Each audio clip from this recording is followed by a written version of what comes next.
I never thought I'd end up living above a bookstore, especially not at 26. But life doesn't really stick to the plans you make when you're 20 and full of ideas. My name's Adrian, and after a couple of rough years post-college and a detour through jobs I'd rather forget, I landed here above Sable and Company Books, a quiet little shop tucked on a side street near the edge of downtown. The place smelled like old paper and pine, and the sign out front had definitely seen better days. But the rent was cheap, and I needed time to save before applying to grad school again. I moved in on a Wednesday afternoon with 3 boxes, a used mattress rolled up tight, and a folding table that served as a desk. The landlord, a wiry guy named Bill with a permanent sunburn, handed me the keys and walked me through the creaky stairwell like he was showing off a museum exhibit. "Your water heater groans a little," he said, tapping the pipes with a wrench. "And the lady who owns the shop below, Sophie, doesn't like noise, so try not to stomp." Sophie, that was the first time I heard her name. "She's particular," Bill added, almost like a warning before giving me a look and heading back down the stairs without another word. Later that day, while unpacking, I heard the bell over the bookstore door chime. I looked out the small kitchen window that overlooked the alley and saw her for the first time. Sophie. She was unlocking a side gate, her posture straight, movements precise, tall, maybe in her early 40s, with dark hair swept up in a no-nonsense bun, a fitted blazer over a plain black dress. Everything about her felt composed, controlled. Even the way she turned the shop sign from closed to open was deliberate, like she believed small things deserve full attention. Later, when I finally introduced myself in person, it was brief. I had knocked on the glass door to let her know I'd moved in, wanting to be polite. She looked up from a stack of books behind the counter. Not surprised, just mildly expectant. "You must be the new tenant," she said without smiling. Her voice was low, clear, with just the faintest rasp. "I'm Sophie. I run the place." "I'm Adrian about," I said, holding out a hand that she didn't take. She nodded instead, giving me a glance that felt like she was sizing me up in seconds. "The walls are thin," she said. "If you play music or have people over, I'll hear everything." "I won't be a problem," I said quickly. "I mostly just read and exist quietly." Something in her expression shifted for a fraction of a second. Like she was amused, but it passed. "Well," she said, "welcome." That was it. I walked out feeling like I'd just been dismissed from a job interview I hadn't applied for. But even then, I couldn't stop thinking about the way she held herself, elegant without being showy, poised without trying too hard. It was the kind of presence that made you lower your voice a little without realizing it. That night, after unpacking the last of my books, I made a sandwich and sat by the window that faced the alley. The bookstore lights were still on below through the half-drawn shades. I could see Sophie moving around alone, straightening displays, locking cabinets, turning off lamps one by one. She moved like someone used to silence, used to being alone and not necessarily bothered by it. She turned off the main light, and for a moment she just stood there at the counter, silhouetted by the glow of the street lamp outside. Then she reached behind her, tied her coat belt tight, and walked toward the door. As she stepped outside to lock up, she didn't look up at my window, but I held still anyway, like I didn't want to disturb whatever invisible rhythm she was moving to. I should have gone to bed after that. Instead, I stayed sitting there, lights off, just watching the street. There was something about her, about that quiet authority she carried, that made me wonder who she was when the door locked behind her. Not the shop owner, not the landlord's warning, not the woman reminding me the walls were thin, but the version of her who stood alone under the glow of an old streetlight, keys in hand, heading home to whatever was waiting upstairs. I didn't know then how much that one moment would stay with me, but it did. And something in me already knew this wasn't going to be just a place to crash while I saved up. It was going to be the start of something else. I told myself I just liked the smell of the bookstore, the way the mix of paper, wood polish, and something vaguely herbal clung to the air. But the truth was, I kept finding reasons to go downstairs. Not every day, that would be obvious, just enough to pretend I was browsing. Sometimes I'd flip through a book I'd already read.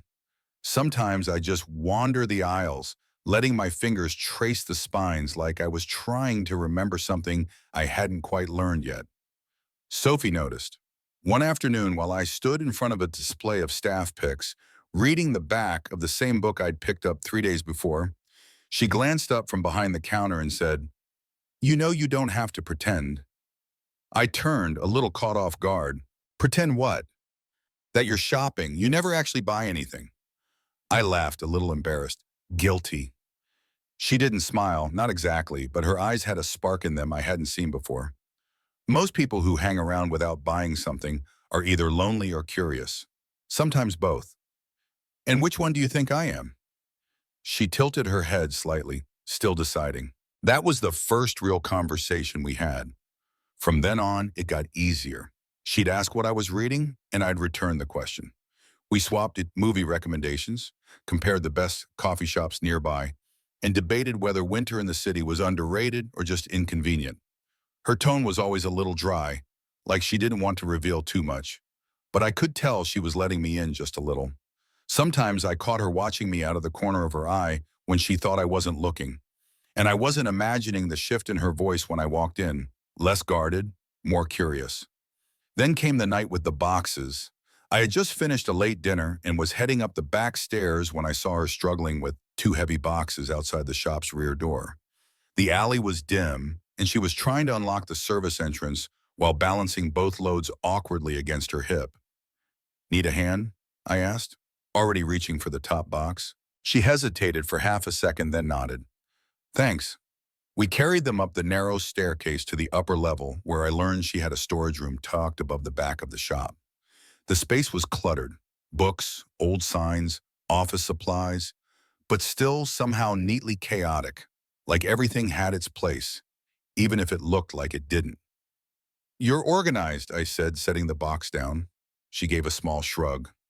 "Comes with being alone in a space too long. Eventually you want control over something." There was something in her voice when she said that. Dry, yes, but also tired, honest. I didn't push. Instead, I just nodded. And we stood there for a moment, not speaking. "Coffee?" she asked suddenly, almost like she surprised herself with the offer. "Sure." She led me back down to the shop, locked the door behind us, and then disappeared briefly into the back room. When she returned, she handed me a mug. No sugar, no milk, just black and strong. "Thanks," I said, taking a sip. It was bitter but warm. She leaned against the edge of the counter, arms crossed. "You don't have to keep coming down here just to be polite, you know." I met her eyes. "I'm not. I just like it here." There was a beat of silence. Then she said softly, "So do I." That night, something shifted. It wasn't dramatic, no lingering glances or accidental touches. But when I handed her back the empty mug, our fingers brushed for a second longer than necessary. And when I left, I found myself listening to the soft sound of her locking the door behind me, not out of caution, but as a quiet ritual, like something closing, only to be opened again tomorrow. From then on, I've found myself timing things, my coffee breaks, errands, even walks, so they might overlap with her routine. And more often than not, they did. She started letting me help with small things, lifting boxes, fixing a jammed drawer, holding the ladder while she dusted the top shelves. Every gesture felt more significant than it should have, and I think we both knew it. We never talked about it, but the silences between us weren't empty. They were full of something waiting to be named. One evening, as I stood outside the shop, watching the last light fade through the front window, I saw her inside, carefully placing a book back on a display. She paused, glanced toward the door like she sensed me there, and then looked away again with a small, unreadable smile.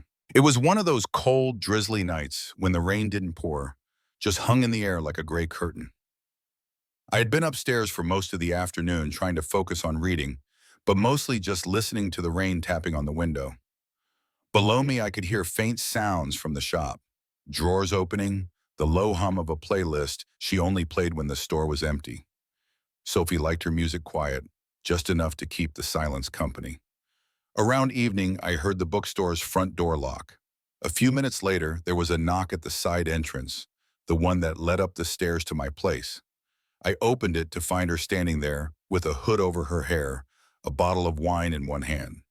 I was going to have a glass, she said, her voice calm, casual. Didn't feel like doing it alone. I blinked, caught off guard, but stepped aside. Come in. She slipped past me without waiting for an answer, water droplets clinging to the shoulders of her coat. You live like a college student, she said with a smirk, eyeing the bare walls and folding chair I called furniture. I'm saving for grad school, I offered in defense, closing the door behind us. She raised an eyebrow, setting the wine on the counter. That's what they all say. I grabbed two mismatched mugs, the only clean ones I had, and handed one to her. She poured generously. The room felt different with her in it, the kind of quiet that wasn't awkward, just aware, like we were both listening for something without saying what it was. We sat on the floor near the window because I didn't have a couch and drank in silence for a few minutes. The city sounds were faint, muffled by the rain in the walls. Sophie tucked her legs beneath her posture always just a little more composed than mine. So, I said, what brings the bookstore owner to her tenant's floor on a Thursday night? She shrugged. The rain, the quiet, loneliness probably. It wasn't self-pitying, just honest. I get that, I said. Some days I don't know if I'm moving towards something or just drifting. She looked at me then, really looked. You're not drifting, you're waiting for something to matter. I didn't know what to say to that. She took another sip, then said softly, I've been running this store for 12 years, built it up from nothing. And most days I feel like I've built a very tidy, very polite prison for myself. I glanced at her, unsure if I should respond or just listen. Her voice didn't waver, but there was something in her eyes, like she was letting a window open just a crack. I thought it would feel like a life, she went on, but sometimes it just feels like habit. The same keys, the same shelves, the same kind of quiet. That doesn't sound like nothing to me. She smiled faintly, shaking her head. You're kind, but kind isn't the same as knowing. I nodded slowly. Maybe, but sometimes the people who don't know everything see things clearer. She didn't reply to that, just looked down at her wine. The silence that followed wasn't heavy, though. It felt suspended, like we were both hovering in a moment that neither of us wanted to define too quickly. Then she reached across the narrow space between us and placed her hand on mine, just for a second. I shouldn't be here, she said, barely above a whisper. This is reckless. But you're here, I did, quietly. Her eyes met mine. There was tension, yes, but also something calm in the way we were sitting, in the way we weren't rushing it. Her fingers lingered just long enough before she pulled back. We finished the wine slowly, talked about books we hated, places we wanted to see, people we used to be. Her laugh came easier after a while. She told me she once shaved her head on a dare in college. I told her I used to write poems I'd never show anyone. Around late evening, the bottle was nearly empty. She stood, brushing off her coat. Lock the door behind me? She asked, pausing at the top of the stairs. I followed her out. Rain was still falling, softly, coating the streetlights in a quiet glow. She turned toward her side of the building, but stopped. Then, without a word, she stepped closer and leaned in. Her lips brushed mine, not hesitant, not unsure, just a quiet decision in the middle of a rainy night. When she pulled back, there was a trace of something unreadable in her face. Not regret, just gravity. I'll see you tomorrow, she said softly. Then she disappeared into the dark, her footsteps fading down the alley. I stood there for a long time after, hand on the doorframe, tasting the moment like it might disappear if I tried to name it too soon. I didn't sleep much that night, not because I was restless, but because every time I closed my eyes, I could still feel the ghost of her lips on mine. It wasn't a long kiss, or even a bold one, but it carried a weight that didn't match its softness. I kept replaying it in my head, the way her hand had found mine earlier, the way she'd looked at me after. She wasn't someone who did things impulsively. That much I already knew. So the fact that she did meant something. The next day passed slow and strange.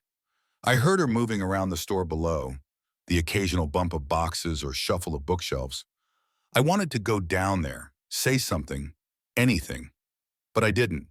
I figured if she needed space, I'd give it. And if she wanted to forget what happened, I'd understand that too, even if I didn't want to. But that evening, just as the sky was fading into that pale violet shade that only seems to last a few minutes, I heard a knock at the back stairwell door. I opened it and found her standing there again. This time, she didn't say anything. She just looked at me, eyes steady, lips parted slightly like she was about to speak, then changed her mind. Then she stepped inside, no umbrella, no coat. Her hair was damp from the misty air, strands falling loose around her face. She looked different, less guarded somehow, like the mask she usually wore in daylight had quietly slipped away. I told myself I wouldn't come up here, she said finally. Why did you? She took a slow breath. Because this is reckless, but I want it. I didn't answer. I just stepped forward and kissed her. This time there was no hesitation, no pause to consider. Her hands found my shoulders, mine slid around her waist, and everything that had been carefully unspoken between us spilled into that moment. The kiss deepened, slow but full of all the things we hadn't let ourselves feel out loud. She pulled back slightly, her eyes scanning my face. Are you sure? I nodded. I've never been more sure. We moved together like people who had been waiting for the right moment and finally stopped pretending they weren't. The tension between us didn't explode. It unraveled, one thread at a time. There was no rush, no loud declarations, just her guiding me toward the stairs that led to her side of the building, fingers laced with mine, breath steady but shallow. Her apartment above the shop was nothing like mine. Warm, light, soft rugs, old furniture that had clearly been loved for years. A stack of books sat on the kitchen counter, a half-finished cup of tea still warm by the sink. It smelled like wish and citrus. I always imagined this space would feel empty, I said as she closed the door behind us. Sometimes it does, she replied, voice barely above a whisper. But not tonight. She reached for me again, and we kissed. Longer this time, more certain. And slowly, gently, things moved past the point of wondering. We crossed into something deeper, into skin against skin, breath against breath. Not wild or dramatic, just real, like we were both remembering how to be close to someone after a long time of pretending we didn't need it. Every touch felt like a new kind of language, the kind you don't learn from books.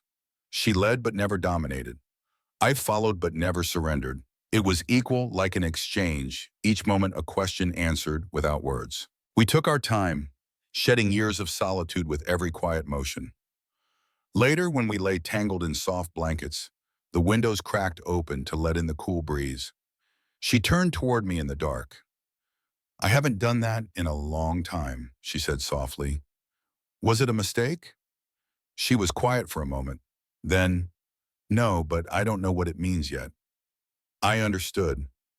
Nothing had been promised, nothing owed. But there was a truth in the space between us now that couldn't be taken back. I'm not in a rush, I said. Just don't shut me out. She looked at me then, really looked. Then she leaned over and pressed her forehead gently to mine. I'm trying not to. We fell asleep like that. No dramatic confessions, no labels, just the sound of the rain starting up again against the window and the warm rhythm of her breathing beside me. When I woke up, the room smelled like fresh coffee. I followed the scent to the small kitchen where she stood in one of those oversized sweaters people only wear when they feel comfortable. She looked over her shoulder at me, eyebrows raised slightly, like she was still deciding whether this had been a moment or the start of something else. Coffee, Bikwai? Coffee, she asked. I smiled. Only if it comes with another morning like this. She didn't answer right away, but she poured me a cup, and I took that as a yes. After that night, everything shifted. It wasn't official, not like we sat down and had a conversation about what we were. But Sophie and I slipped into this rhythm, something that felt natural, even though it defied explanation. Every evening after she closed up the bookstore, I'd wait for the quiet tap on my ceiling, her broom handle against the floor, a small signal, an invitation. I'd head downstairs without a word, sometimes with dinner I'd made, sometimes just with my hands in my pockets and a quiet smile. Her place smelled like cedar and books, always warm, always lived in. The couch became our refuge, meals on the coffee table, her legs tucked under her, glasses perched low on her nose when she read aloud something she found funny or beautiful. There were nights we didn't do anything special, just sat close, talked about old memories or strange customers she'd had that day. I learned that she used to live in Paris in her 20s, worked at a publishing house, that she never married, that the bookstore had been her escape from a life that had started feeling too controlled, too expected. She learned I'd been raised by a single mom, that I had a thing for documentary films and couldn't cook rice properly to save my life. Somehow these ordinary pieces of ourselves felt precious when shared, like building something small and fragile out of trust. We kept it private. We had to. The bookstore had been in that neighborhood for over 15 years, and Sophie had worked hard to build her reputation as a business owner people respected. If anyone found out about us, especially the way it started, it would raise eyebrows. She was cautious, always looking twice when we walked close together, always checking the windows before pulling me into a kiss. But the secrecy gave it a certain sweetness too. Felt like a hidden world, ours alone. We'd steal touches in the narrow hallway between the bookstore and her apartment. I'd brush her hand when no one was looking. Sometimes she'd whisper something under her breath as I walked past while she helped a customer, and I'd have to fight to keep my face neutral. There were nights we didn't make it to the couch. Nights where the wine sat untouched on the table while she pulled me close by my collar the second the door shut behind me. There was a hunger in those moments, years of restraint unwinding into something desperate and soft all at once. But even then, even in those quiet, breathless hours, it wasn't just about want. There was care in the way she held me after, in the way her fingers traced slow patterns on my shoulder, like she was still learning me. One evening, I found her in the back room of the shop, struggling to lift a box of returns. Without asking, I slid beside her and took the weight. She didn't say anything at first, just watched me. Then, after a long pause, she said softly, "I haven't let anyone this close in years." The way she said it, like it hurt a little to admit, made something catch in my chest. I looked at her and said, "I don't want to be just passing through." She didn't answer with words. She just kissed me, long and quiet, like gratitude, like a promise she was scared to make. Still, we both knew the arrangement was delicate. We heard things, a neighbor asking if I was Sophie's nephew, a woman in the flower shop next door raising an eyebrow when she saw me come out of the back door one morning. Nothing direct, not yet. But Sophie grew more alert. She'd pull back when someone passed us on the street. She stopped tapping on the ceiling and started texting instead. Brief, careful messages. But even with the caution, I never felt her retreat. If anything, our time together became even more intimate, more intentional.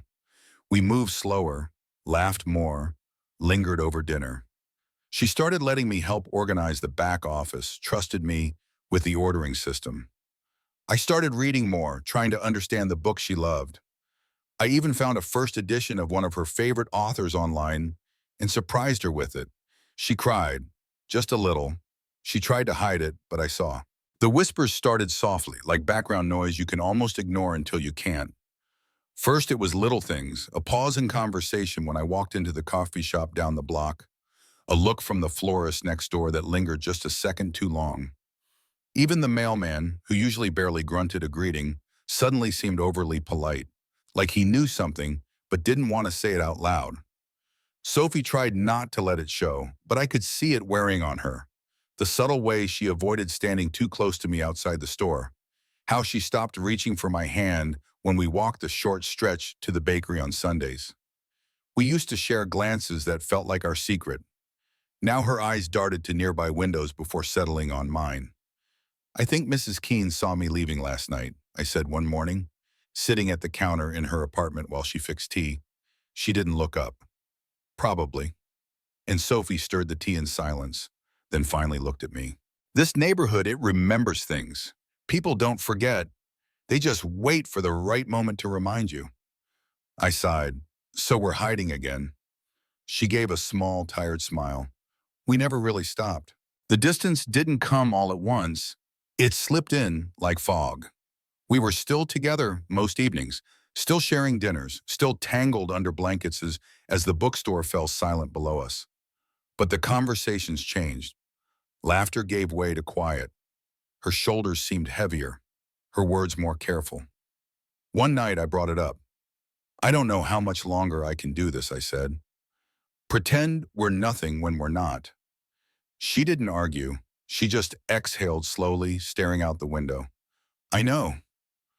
I'm not saying we need to announce it to the world, I added, but I don't want to feel like I'm some mistake you're trying to hide. Her jaw tightened slightly.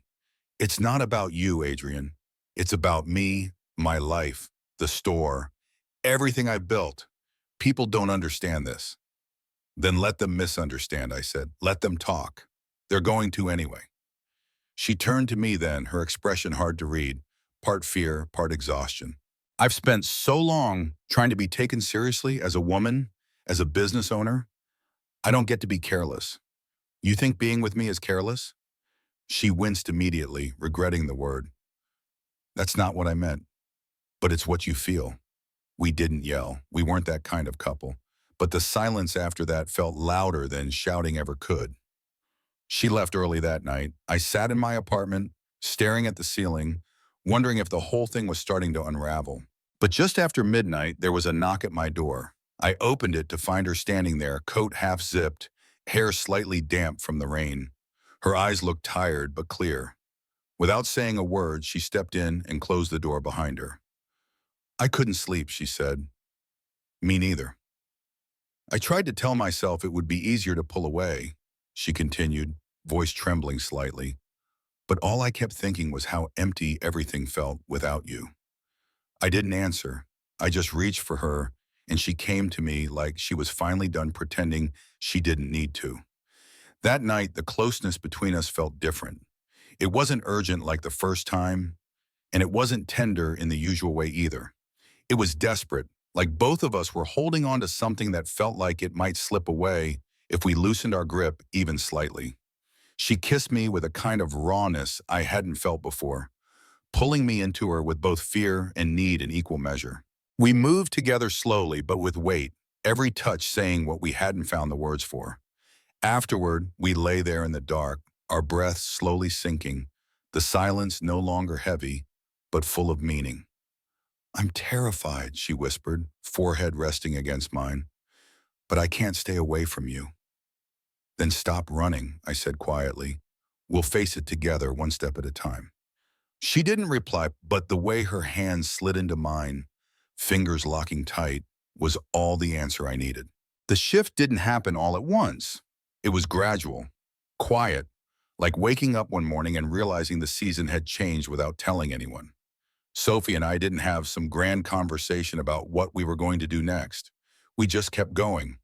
But something between us settled after that night. The fear didn't vanish completely, but it stopped steering the wheel. I started tutoring part-time at a community center across town. A friend had told me they were short-staffed, and the flexible hours worked with my bookstore evenings. At first, it felt like just another thing to do, but it gave me a sense of purpose I hadn't expected.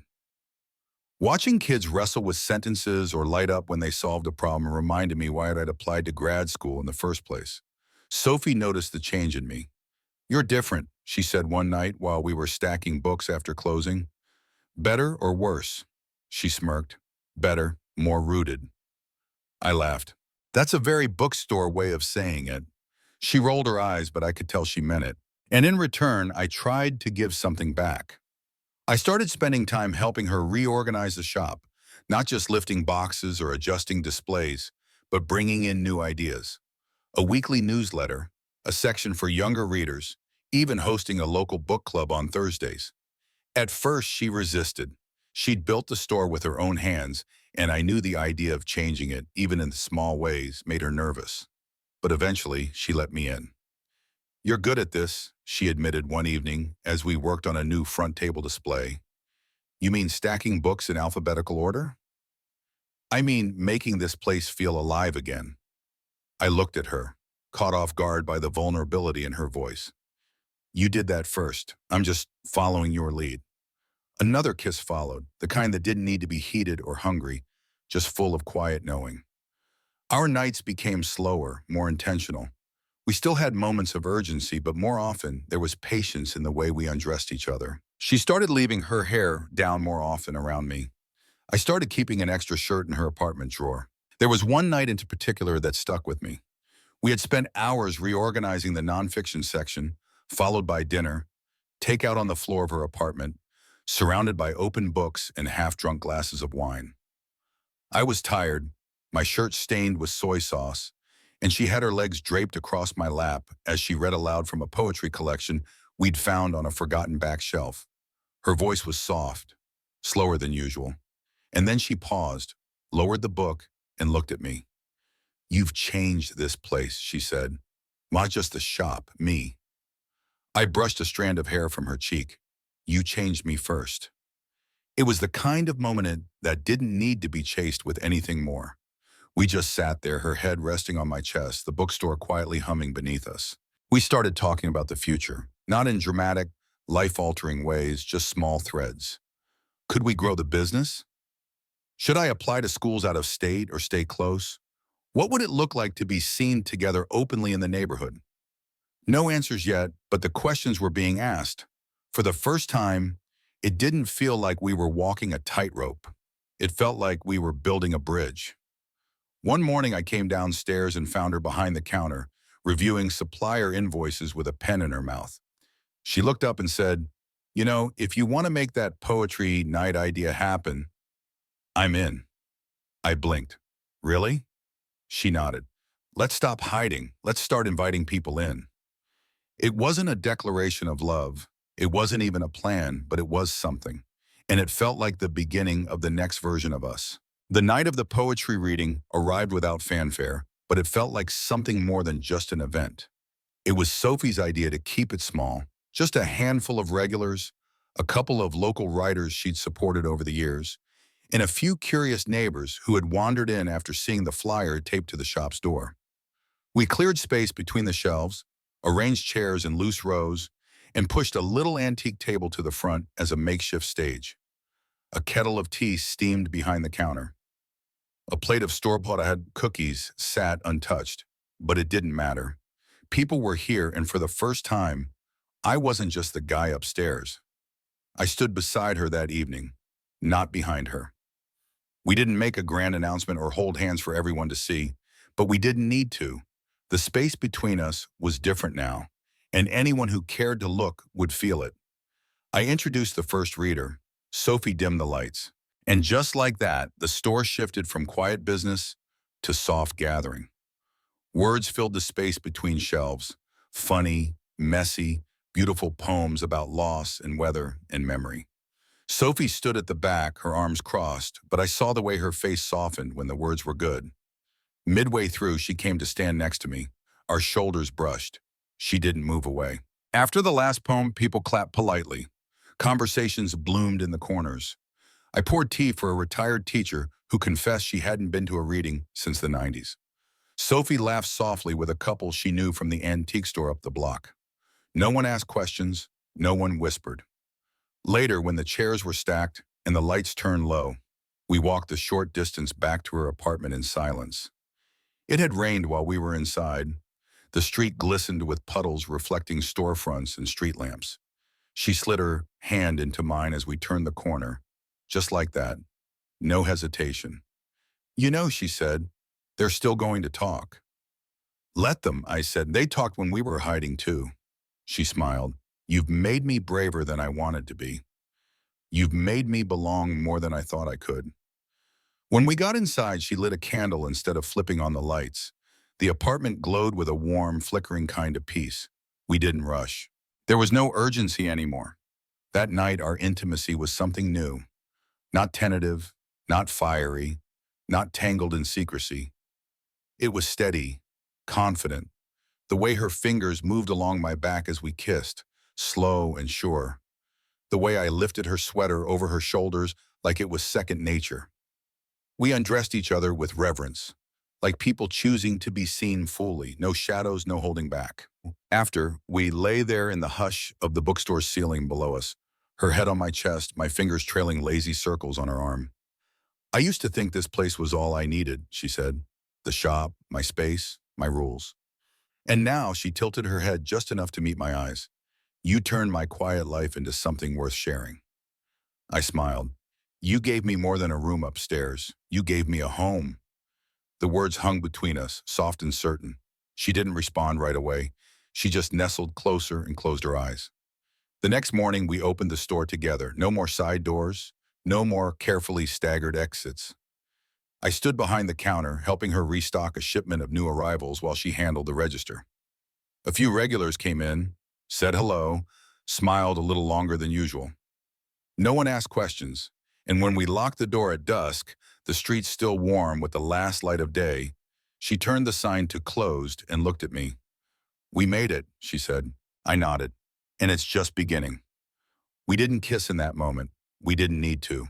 She took my hand, and we walked home together through the quiet, through the neighborhood that once felt like it could never accept us. But now it was just another place where we had history and something ahead of us. And when the lights turned off for the night and the bookstore fell silent, it wasn't just a business closing. It was a chapter ending and a better one starting. The story of Adrian and Sophie unfolding above the quiet shelves of Sable and Company books is a tender testament to the beauty of unexpected connections and the courage it takes to embrace them. At 26, Adrian, a young man adrift after college, finds himself drawn to Sophie, the poised, independent bookstore owner in her early 40s, whose life seems meticulously ordered, yet quietly lonely. Their bond begins with fleeting glances through alley windows and cautious conversations, blossoming into shared wine, stolen kisses, and a love that defies whispers from a watchful neighborhood. Despite the fear of judgment and Sophie's hard-earned reputation, they choose vulnerability over secrecy, transforming a tidy, solitary existence into a shared home filled with warmth and meaning. This narrative teaches us a profound lesson. Life's richest moments often emerge from the courage to step beyond our carefully built walls, to risk connection in the face of doubt. Sophie's guarded heart and Adrian's quiet persistence remind us that love isn't bound by age or convention. It thrives in the small, intentional acts, like a hand brushing another or a poetry night that invites a community in. Their journey shows that true belonging comes from choosing authenticity over fear, from building bridges instead of hiding in shadows. It's a call to cherish the connections that make us feel seen, to embrace the reckless beauty of wanting more from life, even when it's terrifying. If this heartfelt story of love and bravery stirred something in you, share your thoughts in the comments. Have you ever taken a leap to connect with someone unexpected? Hit the like button if their courage inspired you, and subscribe to our channel for more stories that capture the quiet magic of human connection. Your support helps us keep these narratives alive. Join our community, and let's explore life's lessons together.